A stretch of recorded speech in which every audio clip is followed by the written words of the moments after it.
Imagine holding the future in your palm, not just another glass rectangle, but a device that defies the laws of physics. For years, we've heard the whispers and seen the patents. We've watched competitors stumble and then sprint.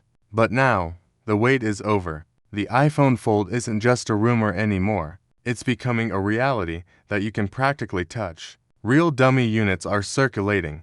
Case manufacturers are locking in their designs. This is the moment where the maybe turns into a must-have. We are standing at the edge of the biggest shift in Apple's history since the original iPhone changed the world in 2007. This isn't just a new phone, it's a new way of living your digital life. The rumors are finally solidifying into something tangible. In the tech world, dummy units are the ultimate tell. Manufacturers don't spend thousands of dollars on precise molds based on guesses. They need the exact dimensions because a single millimeter of error means a $50 case that ends up in a landfill and a mountain of customer complaints. Recent leaks from reputable sources like Dixon have given us our first look at what this device actually looks like. Side by side with the iPhone 18 Pro, the foldable stands out as a masterpiece of engineering. Apple has ignored the flip phone nostalgia. They aren't interested in making a small phone that becomes a normal phone. Instead, they've gone for a book-style design. It's like a tiny, premium passport that opens up to reveal a hidden world.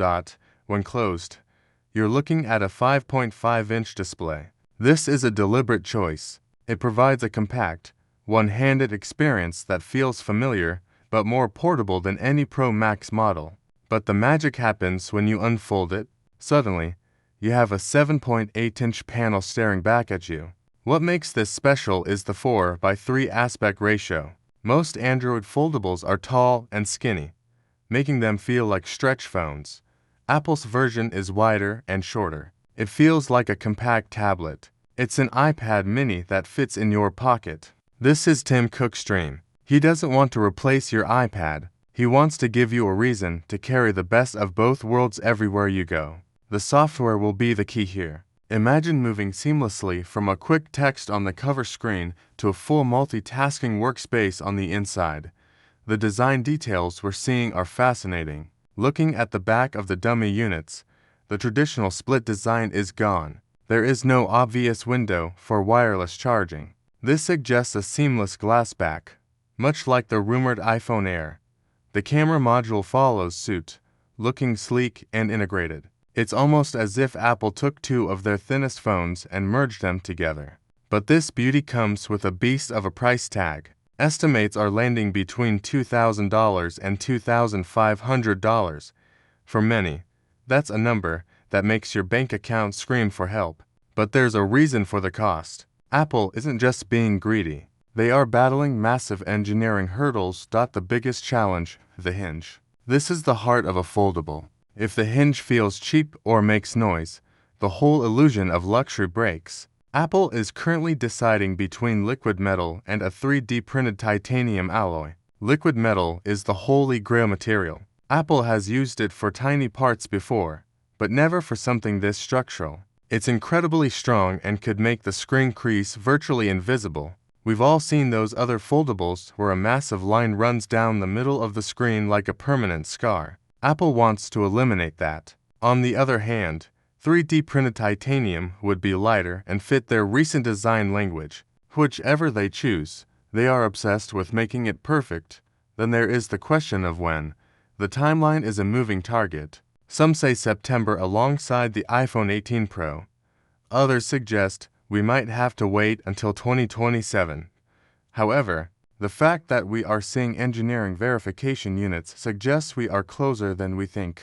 Apple is a perfectionist. They remember the disastrous launch of the first Galaxy Fold, and they refuse to repeat that history. They would rather delay a product for a year than release something that breaks in a week. They are dealing with flexible panels and moving parts, things that go against everything the glass slab era stood for. In terms of specs, there are some surprises. We're expecting only two rear cameras. This feels odd for a device that costs more than a Pro model. Usually, more money means more lenses, but physics is a tough opponent. to keep the phone thin around for 0.5 millimeters when open something had to give. Apple is betting that the form factor is the pro feature, not just the camera zoom. Speaking of thinness, this device will be impossibly slim. At 9 millimeters when closed, it will barely feel thicker than a standard phone in a case. It's that how did they do that factor that Apple loves to market. The real question isn't about the specs, though, it's about whether we actually want this. Foldables are still a niche market. Most people are happy with their regular iPhones. Apple isn't just joining a trend. They are trying to redefine what a phone is. They want to bridge the gap between communication and creation. If they nail the hardware and the software transition, this becomes the ultimate tool for everyone from students to CEOs. The price will be a barrier at first, but that's okay. The first generation is about setting the gold standard. The branding might even reflect this, with rumors of an iPhone Ultra name. It sounds faster, stronger, and yes, more expensive. My honest opinion. This is the most exciting thing Apple has done in a decade. We've had years of faster chips and slightly better colors. Finally, we have something that changes how we physically interact with technology. It's a bold leap into a new era. It might not be perfect on day one, and it definitely won't be cheap, but it represents the future. It's the end of the boring smartphone era and the beginning of something much more flexible. If you like the video, subscribe, share the video, and hit the bell icon so you never miss a deep dive into the future of tech. I'll be here keeping you updated every step of the way. Thanks for watching, and I'll see you in the next one.